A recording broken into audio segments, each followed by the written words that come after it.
Hi friends, எல்லோரும் எப்படி இருக்கீங்க?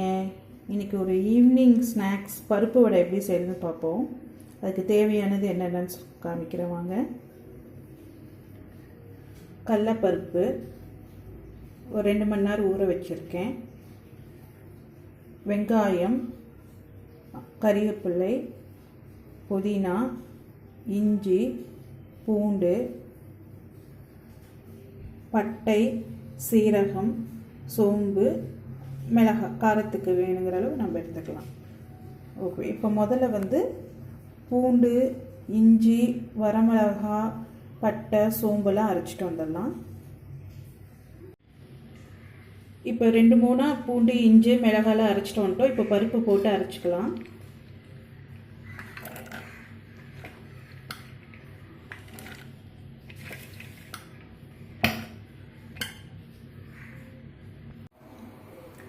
பருப்பு நல்லா அரைச்சிட்டு வந்தாச்சு. ரொம்ப நைஸாக அரைச்சிடாதீங்க.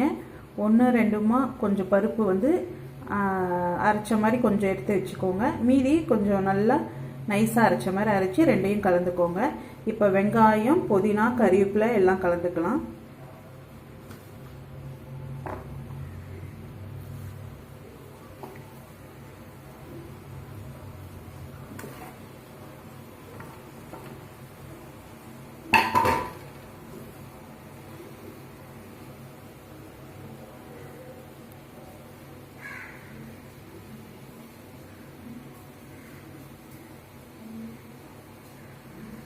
கொத்தமல்லி தழை இருந்தால் அதுவும் கொஞ்சம் சேர்த்துக்கோங்க.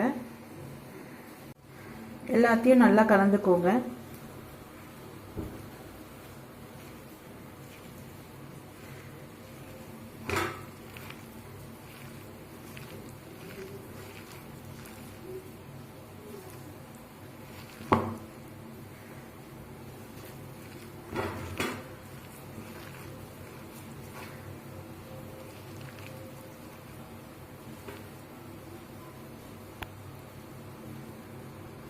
நல்லா பிசைஞ்சாச்சு.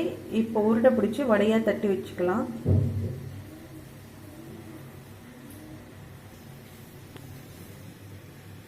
எண்ணெய் காஞ்சிடுச்சு. இப்போ வடையை போட்டுக்கலாம்.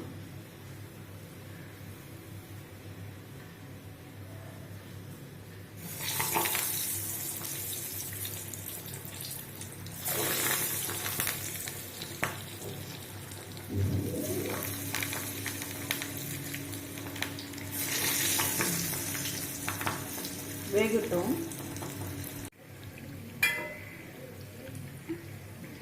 வடை நல்லா வெந்துடுச்சு.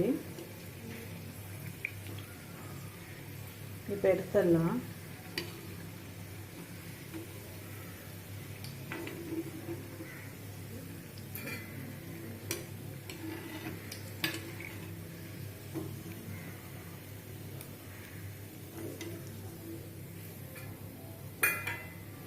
இதையே பார்த்தீங்கன்னா இன்னும் கொஞ்சம் கிறிஸ்பியாக வேணால் பக்கோடா மாதிரி போடுங்க. குழந்தைங்களுக்கு ரொம்ப கிறிஸ்பினஸ்னால் ரொம்ப பிடிக்கும். இப்படி சின்ன சின்னதாக போடுங்க. இது காமிக்கிறேன் பாருங்கள். ரெகுலராக பண்ணுறவங்களுக்கு தெரியும். ஒரு சிலர் ஃபஸ்ட் டைம் மேரேஜ் ஆகிட்டு ஃபஸ்ட் டைம் சமையலுக்கு உள்ள வரவங்களுக்கு இது கொஞ்சம் தெரியாது. பேச்சுலர்ஸ் இதெல்லாம் கொஞ்சம் ட்ரை பண்ணி ரொம்ப கிறிஸ்பினஸ்ஸாக இருந்துச்சுன்னா கொஞ்சம் சூப்பராக இருக்கும். இன்னும் ஓகே ஃப்ரெண்ட்ஸ், வடை ரெடி. இந்த மழைக்கு ரொம்ப காரசாரமான ஒரு ஈவினிங் ஸ்நாக்ஸ் ரெடி. வாங்க சாப்பிட்லாம். நீங்களும் செஞ்சு பாருங்கள். ஓகே ஃப்ரெண்ட்ஸ், நெக்ஸ்ட் வீடியோவில் பார்க்கலாம். பாய். லைக் பண்ணுங்கள், ஷேர் பண்ணுங்கள், சப்ஸ்கிரைப்